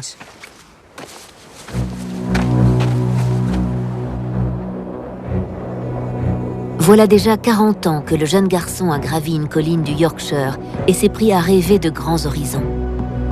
Et pendant toutes ces années, James Cook, à la fois navigateur, scientifique, explorateur et capitaine, a créé une œuvre pareille à nulle autre.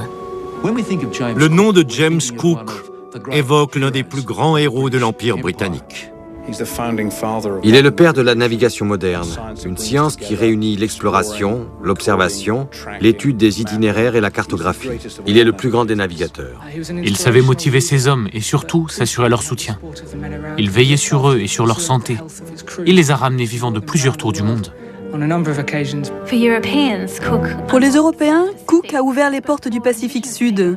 Mais pour les peuples du Pacifique, il était avant tout un émissaire de l'impérialisme britannique. C'était un homme de son époque et un personnage intemporel.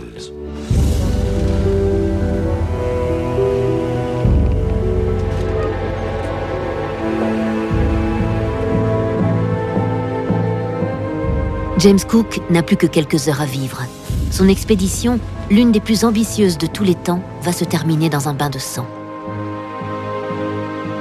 James Cook arrive sur cette plage, armé et accompagné de 9 marins. Ils se rendent dans un grand village appelé Ka'avalawa, l'un des lieux les plus sacrés de l'île. Arrivé là, ils se dirigent tout droit vers la demeure du chef et le font prisonnier. James Cook entend le garder en otage jusqu'à ce qu'on lui rende sa chaloupe.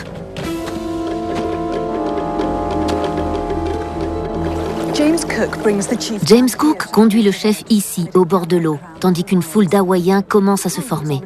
Ils sont des centaines sur la plage et plus encore sur les rochers. Ils se sentent insultés par le comportement des Anglais. De l'autre côté de la baie, William Bligh, non sans brutalité, ordonne à ses hommes d'ouvrir le feu sur une pirogue qui tente de quitter la baie. Un guerrier de haut rang est tué. Une fureur soudaine s'empare des habitants, amassés sur le rivage, et une volée de pierres s'abat sur les Anglais. James Cook en personne tire le premier coup de fusil et abat un homme. Les Hawaïens attaquent.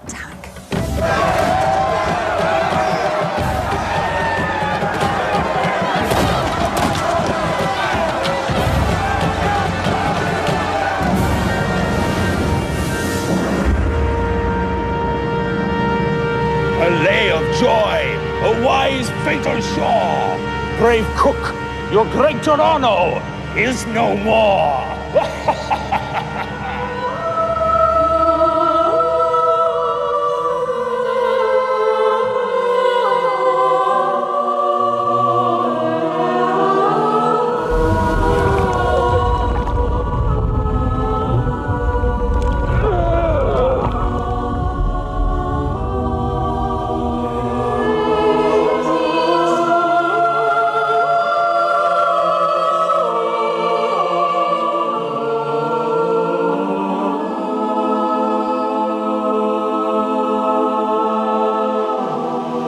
À 9h du matin, tout est fini. Le grand explorateur James Cook n'est plus.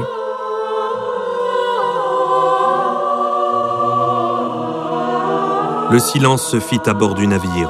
Il nous semblait être dans un rêve. Le chagrin plissait tous les fronts. Certains l'exprimaient par les larmes. Tous nos espoirs s'étaient concentrés sur lui. Cette perte était irréparable. George Gilbert, aspirant sur le Resolution.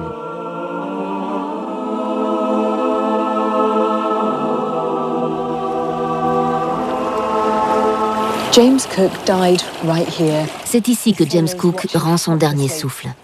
Son cadavre est ensuite taillé en pièces sous les yeux impuissants de ses marins. Mais ce qui a tué Cook, ce ne sont pas les poignards, les pierres ou la noyade. C'est sa propre certitude qu'il pouvait maîtriser toutes les situations. Voilà la tragédie de sa mort. Une mort inutile, absurde et stupide. Mais cette version de l'histoire n'a rien de glorieux. Et l'Empire britannique a d'autres ambitions pour son capitaine.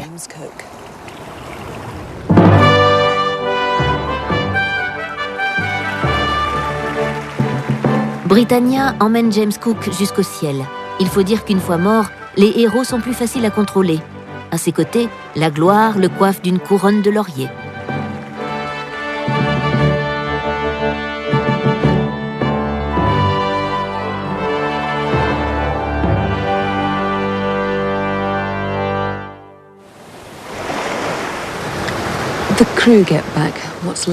L'équipage recueille les restes de James Cook et les met dans un petit sac. La peau de son crâne, un peu de chair de sa cuisse, sa mâchoire, ses pieds et ses 2 mains, la droite étant reconnaissable à sa cicatrice.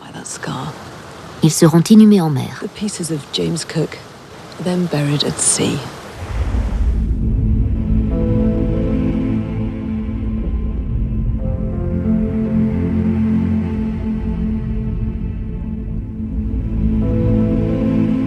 C'est la sépulture qui s'impose pour cet homme qui a été façonné par les océans. Mal à l'aise à terre, il a créé son propre monde en mer, abandonnant son passé, son statut social et sa famille en deuil pour un univers différent qu'il pensait pouvoir contrôler.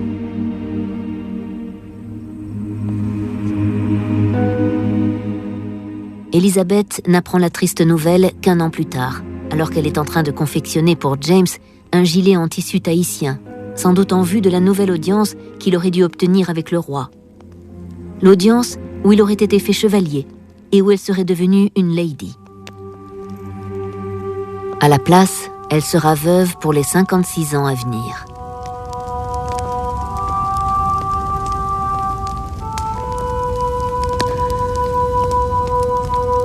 Vers la fin de sa vie, à l'âge de 93 ans, elle brûle toutes les lettres de James, sans exception.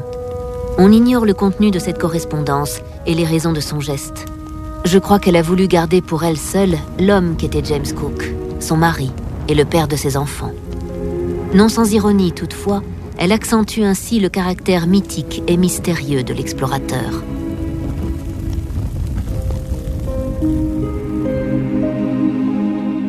Forte et déterminée, Élisabeth était à l'image de son époux. On sait peu de choses d'elle, sinon qu'elle a fait preuve d'un grand courage jusqu'à la fin de sa longue vie, devant se débrouiller seule. Elle était aussi la seule à connaître vraiment l'itinéraire personnel de son mari. Après sa mort, l'histoire s'est emparée du personnage. C'est ici que s'achève ma quête de James Cook, l'homme qui se cache derrière le mythe, ici même sur cette plage de Hawaï. Ce que j'ai découvert est sans doute une vérité essentielle. Cet honnête homme, ambitieux et profondément humain, a fini par oublier sa nature profonde. Un génie ? Oui, sans doute. Mais un génie solitaire, aux multiples défauts. Et ce sont ces défauts, cette folie et cette violence qui font que la véritable histoire de sa vie est plus honnête et plus tragique.